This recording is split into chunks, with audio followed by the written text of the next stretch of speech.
Los autos pueden ser un arma y un arma de destrucción masiva cuando se sube una persona en estado de ebriedad.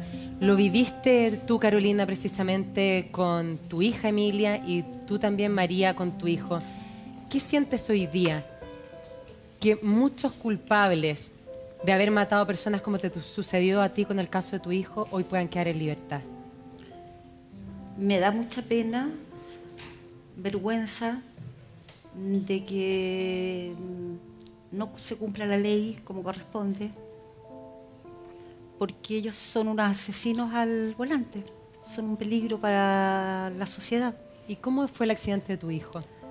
El accidente de mi hijo fue él iba de pasajero en el asiento trasero, una persona que iba manejando a exceso de velocidad, en estado de ebriedad, y mi hijo sale eyectado del vehículo.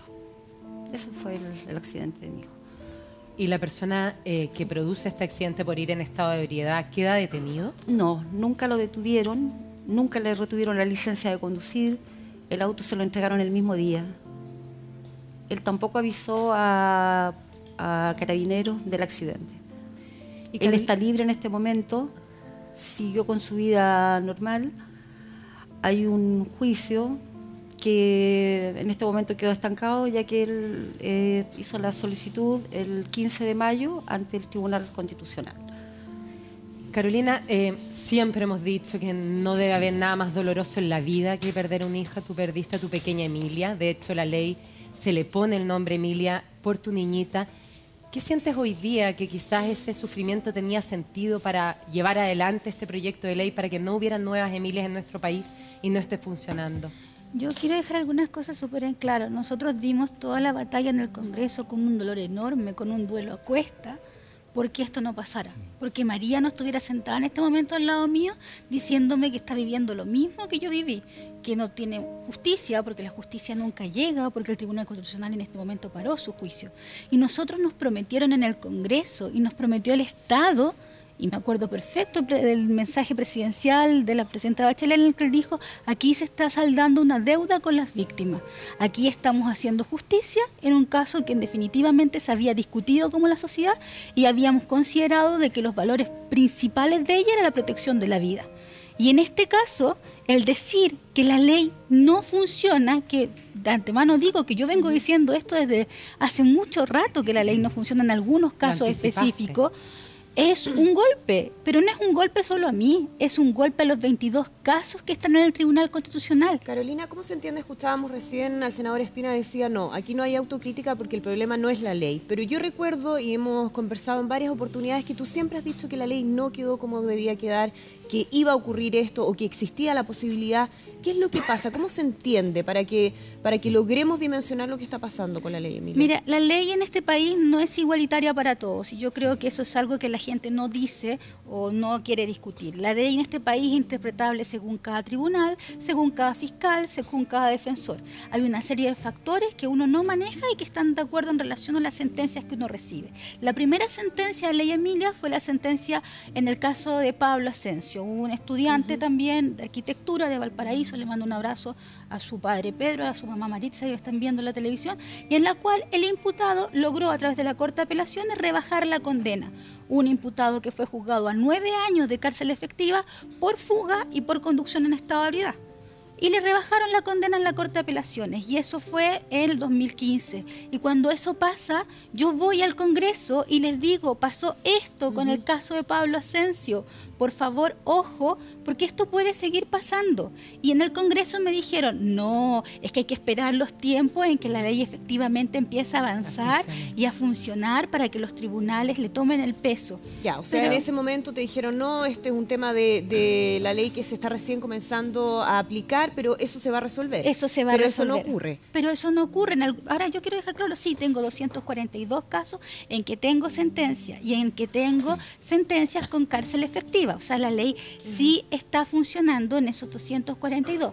Pero tengo 22 casos parados en el Tribunal Constitucional. Tengo 22 familias que son abandonadas por el Estado. ¿Y por qué esa diferencia? ¿Por qué esos casos no tienen esa pena de prisión efectiva? ¿Cuál es la diferencia con los otros casos donde sí ha existido? Porque en todos esos casos, esos 22 casos, todos han tenido recursos para pagar abogados defensores que le pongan un recurso en el Tribunal Constitucional. O sea, depende de la plata de cada familia. Sí, y eso no es justo, bajo ninguna práctica es justo, y tampoco es justo que el Ministerio Público, en reunión que tuve hace 2 semanas con el ministro subrogante, el fiscal subrogante, Pablo Gómez, me diga que ya no van a defender los casos de Ley Emilia que entran al TC por el 196 ter. Tengo 5 casos en que la Fiscalía ya no presentó traslado. ¿Qué significa? Que no presentó observaciones y que no los va a defender. ¿Y eso es igualdad ante la ley? No, por supuesto. ¿Quién protege la igualdad de esas 5 familias que no tienen ni siquiera un recurso de protección de los que tienen que defenderlos, que son la Fiscalía Nacional, y que en la carta pública la Fiscalía Nacional dijo que su compromiso era con las víctimas?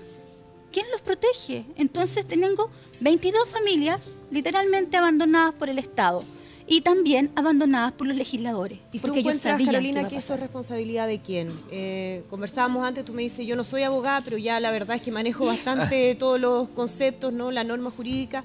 ¿Cuál crees tú que es el problema? ¿Qué es lo que no se hizo bien aquí? ¿Quién tiene la responsabilidad? ¿Quién le responde a esas familias que en estos momentos ven como el autor del asesinato de un familiar, de un hijo, de quien sea, no está cumpliendo pena de cárcel? Yo quiero aclarar, y bueno, a lo mejor el abogado después lo puede decir en forma más clara, hay una ley que es la 18.216 que se promulgó en el gobierno de Piñera y que establece penas sustitutivas. En esa ley 18.216 dice que quedan fuera algunos casos, algunos delitos que no van a tener estas penas sustitutivas. Cuando se discutió la ley Emilia, nadie se dio cuenta de que estaba vigente la 18.216. Nadie dijo que había que incluir dentro de ese apartado que la ley Emilia o el delito de conducción en estado de ebriedad tenía que quedar dentro de esos delitos en los cuales se aplicaba una pena. Y aquí me tomo, disculpe, pero me tomo del argumento del presidente del Tribunal Constitucional, que fue el único voto disidente que apoyó la ley. Las leyes cambian en función de los valores de la sociedad. Si la sociedad decidió que el delito de conducción en estado de ebriedad tenía que ser sancionado, entonces los que están encargados de que esto se cumpla deberían responder. Ahora, lo que a mí me parece increíble, Carolina, es que se junten los parlamentarios, se discute una ley, se supone que ellos son los expertos en esto, y queden estos vacíos en que se puede declarar inconstitucional. Entonces, efectivamente, para ti, ¿ellos son los responsables de que esta ley se cumpla o de que haya sido mal hecha? No, acá hay múltiples responsables. Ellos son los responsables en el momento que se legisla de no darse cuenta de la 18.216, pero el Estado también forma parte de la discusión de la legislación y el Ministerio Público también forma parte de la defensa de estos casos. Entonces, si ninguno de ellos, aquí se están tirando la pelota, si ninguno de ellos dice vamos a hacer algo real por esto, entonces esto va a seguir pasando y van a seguir sumándose casos al TC de aquellos que tengan dinero para pagar un abogado defensor que le lleve el recurso, y voy a seguir teniendo casos como el de María, que no puede terminar su duelo, no puede terminar su juicio porque está en el TC. Claudio, para ir concluyendo, tu mirada, ¿no?, de experto respecto a lo que ha pasado con esta ley Emilia, ¿cómo se entiende que ahora hay una interpretación distinta? ¿Es responsabilidad del Tribunal Constitucional o la ley definitivamente estaba mal hecha? 2 cosas. La primera, no nos movamos a confusión. La ley hoy día es aplicable, está vigente, y por lo tanto todas las personas que hoy día conducen bajo la influencia del alcohol en estado de ebriedad están sometidas a esta ley. Lo que está haciendo hoy día el Tribunal Constitucional es admitir a tramitación. No ha acogido estos recursos, solamente hay un recurso acogido. ¿Cuál es el riesgo? Que el Tribunal Constitucional, después de acoger muchos casos, puede declarar inaplicable la ley en su conjunto. Y eso es el problema, ese es el peligro para las personas y para usted, para Carolina. ¿Qué se debe hacer? Carolina apuntaba muy bien. Aquí quedó un espacio respecto a la ley que establece penas sustitutivas. Exacto. En las cuales la ley Emilia no quedó bien involucrada, bien considerada dentro de esta ley. Y por lo tanto el Tribunal Constitucional, basando en principios de igualdad, de proporcionalidad respecto de la cárcel efectiva que establece la ley Emilia, respecto de otros delitos más graves, estima que el efecto retributivo de una pena no necesariamente se debe castigar con cárcel, sobre todo si la persona no tiene antecedentes.